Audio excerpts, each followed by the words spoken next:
नमस्कार, माझे नाव श्रीकांत दिवरे, पोलीस अधीक्षक धुळे जिल्हा। धुळे जिल्ह्यामध्ये 2 दिवसापूर्वी शिरपूर येथे व आज दोंडाच्या येथे काही आरोपींनी इतर धर्माबद्दल काही आक्षेपार्ह विधान सोशल मीडियावर केलेले आहे। त्याच्यामध्ये सरकारतर्फे आम्ही तात्काळ दखल घेऊन संबंधितांवर गुन्हे दाखल केलेले आहेत, त्यांना अटक देखील केलेली आहे आणि पुढील कठोर कायदेशीर कारवाई चालू आहे।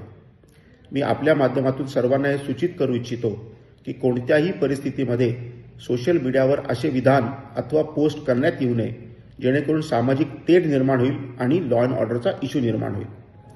असे निदर्शनास आले आहे की हे पोस्ट करणारे अल्पवयीन मुले आहेत।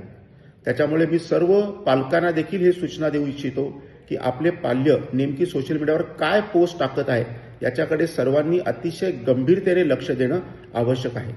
यापुढेही अशा प्रकारे कोणतीही पोस्ट टाकली तर धुळे पोलिसांकडून अतिशय कठोर कारवाई केली जाईल, या दरम्यान मी आपल्याला सांगू इच्छितो। धन्यवाद।